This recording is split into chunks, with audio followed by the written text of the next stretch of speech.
I knew it. It always does that. All right. So welcome again to it's Monday morning, everybody's favorite day. Although I guess anymore every day is Monday, right? Is that 2020? We survived Halloween. Um, I sat on the roof all night with a shotgun, but it wasn't necessary. No, I'm just kidding.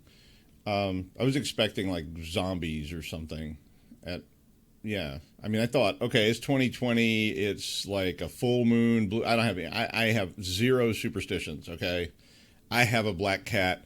I'll walk. Well, actually, walk under a ladder is a really bad idea. I mean, just for reference purposes. I mean, I think that superstition actually makes some sense.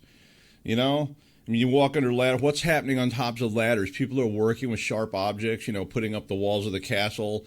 And they drop a big stone and it lands on your head. Yeah, and there's no medical care. Right. So, exactly.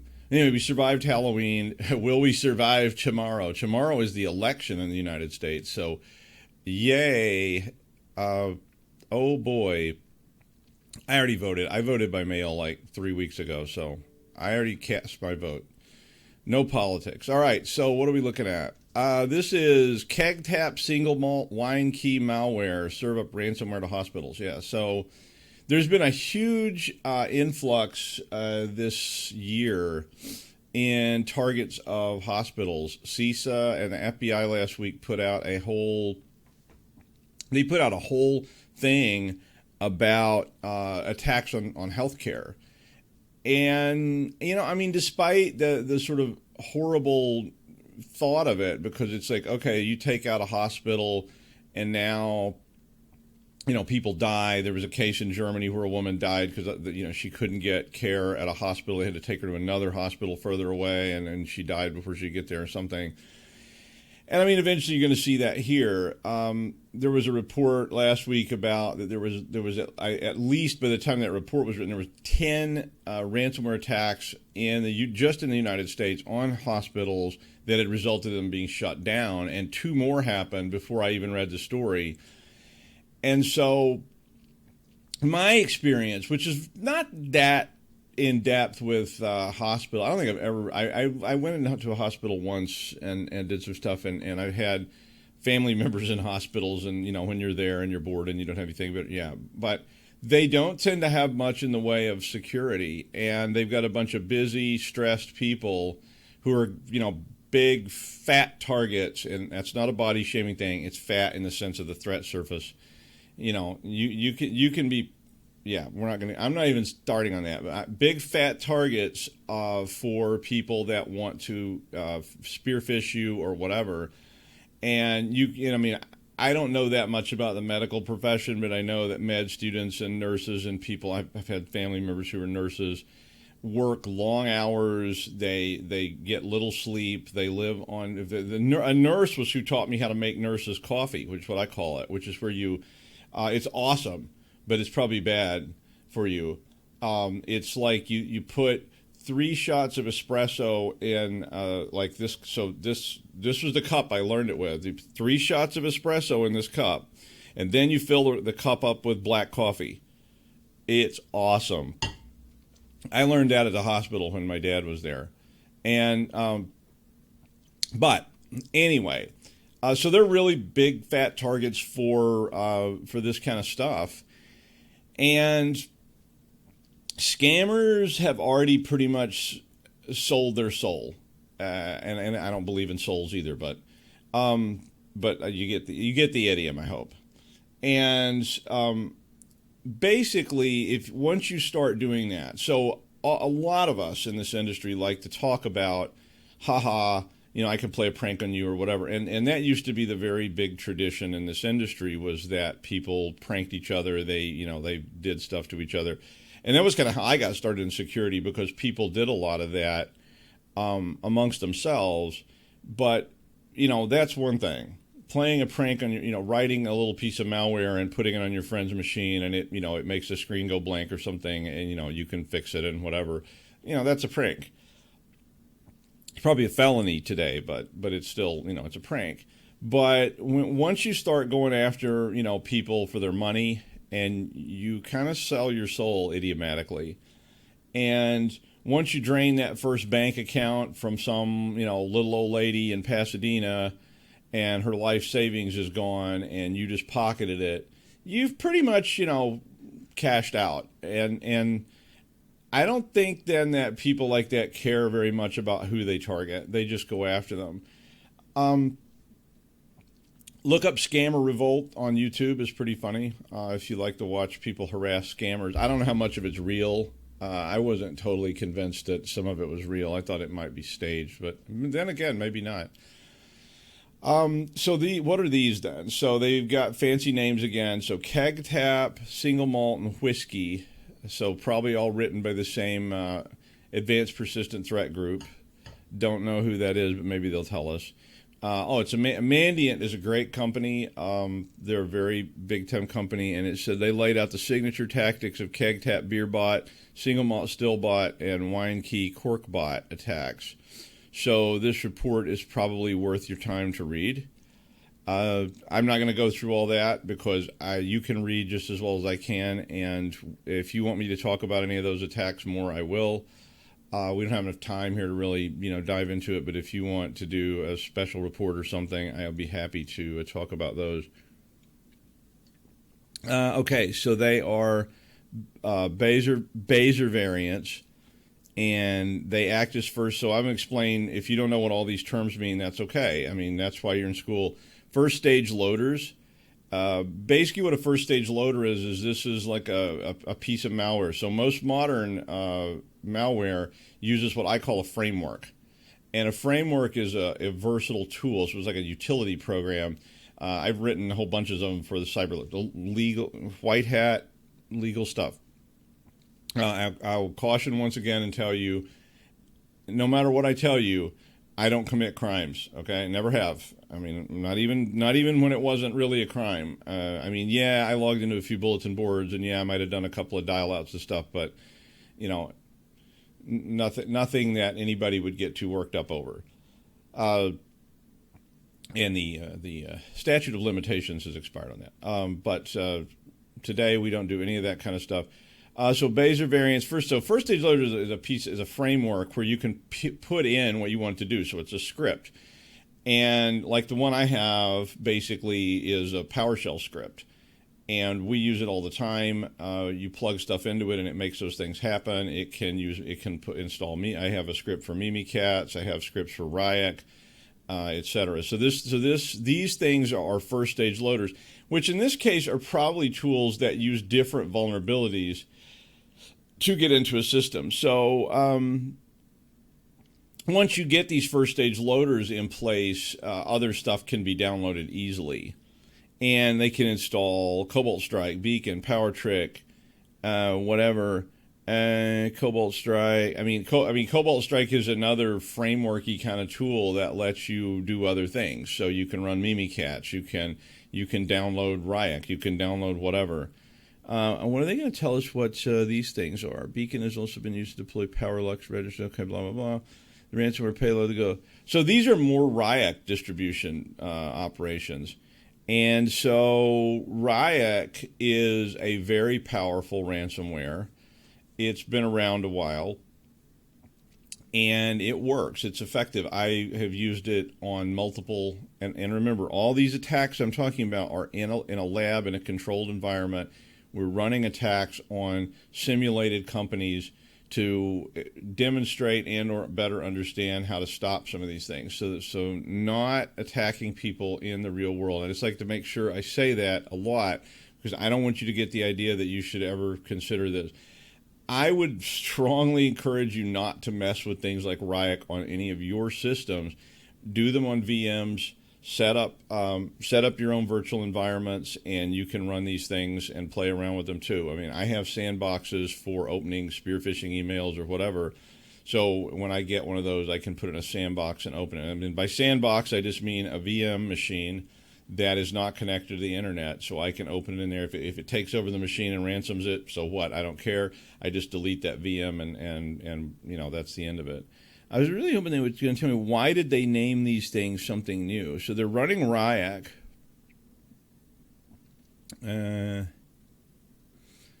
So PS exec is a PowerShell. Are they going to tell us, or are they just going to start talking about Ryuk? They never really tell us. They just love the names. So journalists love, hackers because they have all these names for things. And I probably didn't read it thoroughly enough, but I was trying to see if they explained what these specific things do. But you see how they really like these names. So, they sound cool. Sounds like, hackers, single malt. Yeah. The boozy names might sound like the kind of thing conjured up in a frat house common room. Come on, Becky.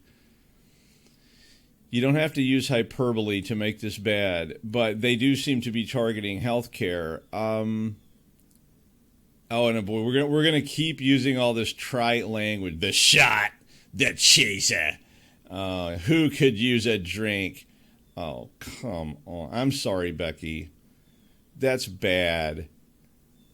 What is this? The 1930s? I need like a fedora and an unfiltered cigarettes. We can't. I haven't smoked an unfiltered cigarette since 1985. So, actually, I did once, but it made me. I didn't puke, but I thought I was going to. So, but boy, did I like those unfiltered cigarettes back then. Let me tell you, Marge. Back in the 1930s, we smoked those unfiltered cigarettes. It was awesome.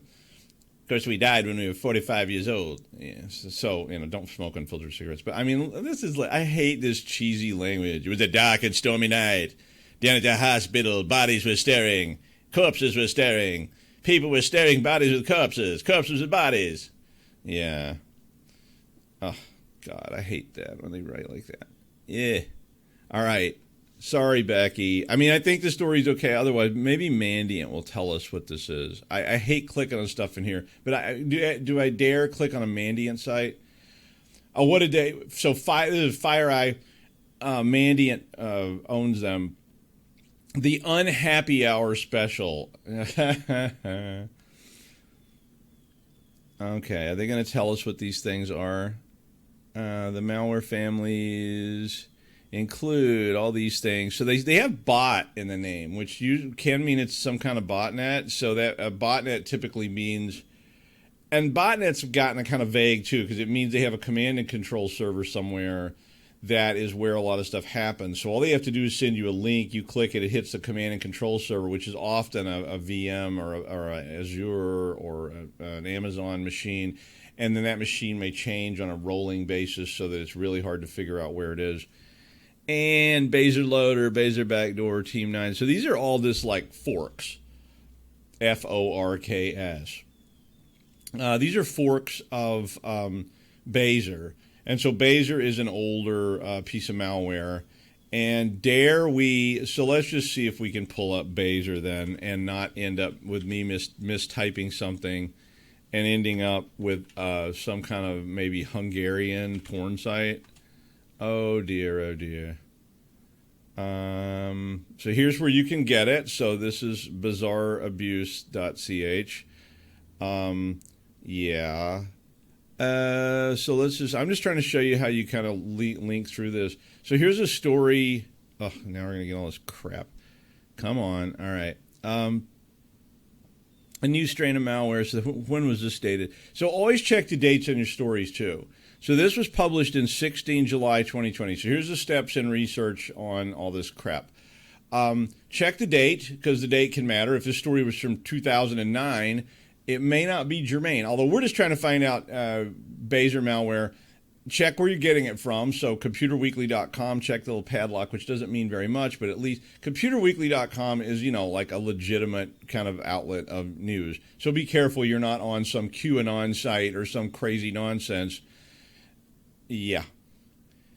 A new strain of malware loader could be used to blah, blah, blah. I actually know what this thing is. And Bazer was a fork or a piece of TrickBot. So TrickBot is another framework that is commonly used. Cobalt Strike, TrickBot, all those are tools that people use to deliver malware. So TrickBot in and of itself doesn't really do anything bad. It just has tactics to break into machines. And then you can plug in what you want TrickBot to do. So once TrickBot's installed on somebody's machine, you can tell TrickBot to reach out to your command and control server and download whatever you want it to download and execute it. And then so if you're wanting to distribute ransomware, you're wanting to do other things, that's how people do that. So these are just, I mean, I guess that there's nothing really that new here except that it's Baser. I never pronounced that bizarre, like, because that has two A's, right? Although, yeah, so the two A's in German would be Z-A-A-R, would be bizarre, that short A. And this would be Baser. So the long, why am I applying rules of German grammar to like this? I don't know. It's Monday morning. Leave me alone. We're going to run out of time, though. So here's a whole story about the Nocturnus team. So you can definitely go down rabbit holes reading about this stuff. So it sounds like in the end that Keg Tap, Single Malt, and whatever the other ones are, have a drink on me, baby. Have a drink on me, Kegbot strikes back. But basically these things are forks of Baser, which is a component of TrickBot. So soon you'll have to major in this and then get a master's degree in like cybersecurity, because it'll take like 4 years to understand. Of course, then it'll change. So, these will all go away and be replaced by some new family. LSD. Are you tripping out, baby? Well, lots of hospitals are when they've been hit with the LSD ransomware. Don't attack people. And leave hospitals alone. They have enough problems. But anyway, it looks to me like this is just more phishing. And so just to wrap this up, all my phishing stuff has been, I have decided that phishing is going to happen. And so all of our tests have moved on down the line. So now we're testing later pieces of the kill chain, because I decided that phishing is an infinite series. It's been working since the dawn of time. It's probably going to be working 10 years from now. And somebody's going to click that link. Somebody's going to have had, a few too many coffees. Somebody's going to have been at work for 36 straight hours and is about to pass out, and they see an email from their daughter and go, what is this? And click it, and boom, the whole place is malware. So we've started moving on to the next parts of the kill chain to go, how do we stop this? With just the assumption that's going to happen, that the designers are going to keep shifting. You're going to get it. How do we treat you once you do? So we'll put it in medical language. So we're just going to assume you're going to catch this disease. And so how do we ensure that you survive it? And are there ways we can keep you from spreading it, from having a really bad attack, and so on and so forth? And hopefully we can find, good best practice stuff to do that even when somebody clicks the link, we can localize these infections. Kind of like we've had to do with COVID-19. There's an awful lot of overlay between this kind of stuff and this epidemiology stuff that we've been doing, because, this has become so bad. But these things have taken out lots of hospitals. They often don't have a lot of security because they never focused on it, because I think partially it's kind of like, we have a big red cross painted on the side of the building. Who would hit us with a bomb? And then along comes somebody who goes, hey, there's a red cross. Hey, Beavis, what if we shoot a bomb at that building? That kind of thing. Yeah, bomb, fire, kind of people. And they are around. Not to mention people that are going, look, I just have to make a living here. I mean, I don't really know how you justify, ripping people off. I've never had that mindset. If I went, I love the ideas and thinking about it, but if I actually had to sit down and go, I'm going to go across the street and I'm going to rob my neighbor Deb, like, I guess you get used to feeling like you're a piece of. No, I'm not going to say that. I try to keep this, G-rated as much as possible. Anyway, there's a story for you. It's nothing new. It's certainly nothing going on. So to stay in tune with this, what is it? You don't have to go home, but you can't stay here. Okay, I'll see you next time. Bye.